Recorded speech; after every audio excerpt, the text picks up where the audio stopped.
Teen Advisory Group volunteer, Verdania Belinda, Library Associate. They will now read a speech, Nobel Peace Prize. Martin Luther King Jr. held his acceptance speech in the auditorium of the University of Oslo in Oslo, Norway, December 10, 1964.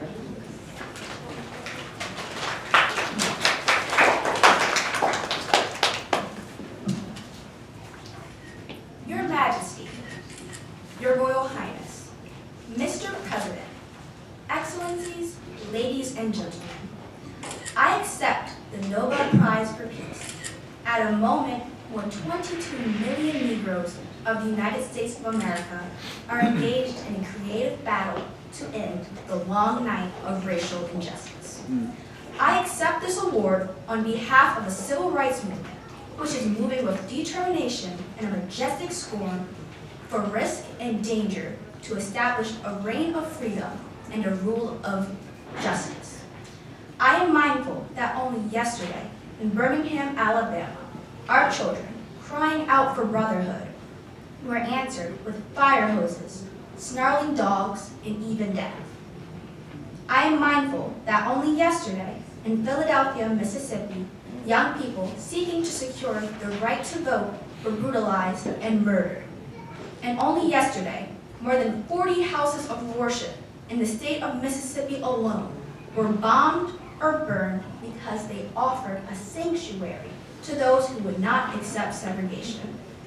I am mindful that debilitating and grinding poverty afflicts my people and chains them to the lowest rung of the economic ladder. Therefore, I must ask why this prize is awarded to a movement which is believing and committed to unrelenting struggle, to a movement which has not won the very peace and brotherhood which is the essence of the Nobel Prize. After contemplation, I conclude that this award, which I receive on behalf of the movement, is a profound recognition that nonviolence is the answer to the crucial political and moral question of our time. The need for man to overcome oppression and violence without resorting to violence and oppression. Civilization and violence are antithetical concepts. Negroes of the United States, following the people of India, have demonstrated that nonviolence is not sterile passivity, but a powerful moral force, which makes for social transformation. Sooner or later, all the people of the world will have to discover a way to live together in peace, and thereby transform this pending cosmic elegy to a creative song of brotherhood. If this is to be achieved, man must evolve for all human conflict a method which rejects revenge, aggression, and retaliation. The foundation of such method is love. The tortuous road which has led from Montgomery, Alabama to Oslo bears witness to this truth.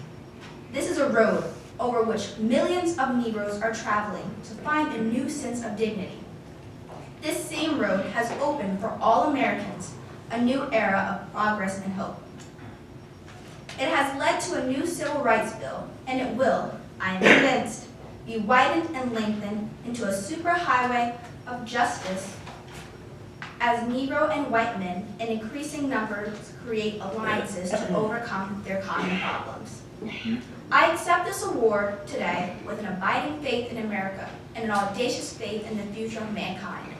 I refuse to accept despair as the final response to the ambiguities of history. I refuse to accept the idea that the isness of man's present nature makes him morally incapable of reaching up for the eternal outness that forever confronts him. I refuse to accept the idea that man is mere flotsam and jetsam in the river of life, unable to influence the unfolding events which surround him. I refuse to accept the view that mankind is so tragically bound to the starless midnight of racism and war that the daybreak of peace and brotherhood can never become a reality.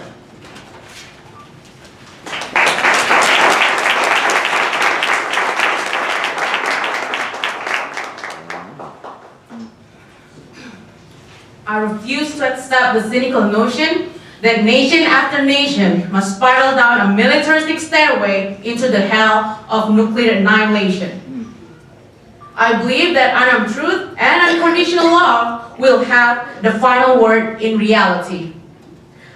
This is why right temporally defeated is stronger than evil triumphant. I believe that even amid today's mortar bursts and whining bullets, there is still hope for a brighter tomorrow. I believe that when the justice lying prostrate on the blood-flowing streets of our nations can be lifted from this dust of shame to reign supreme among the children of men. I have the audacity to believe that peoples everywhere can have 3 meals a day for their bodies, education, and culture for their minds and dignity, equality and freedom for their spirits. That's right. I believe that what self-centered men have torn down, men other-centered can build up.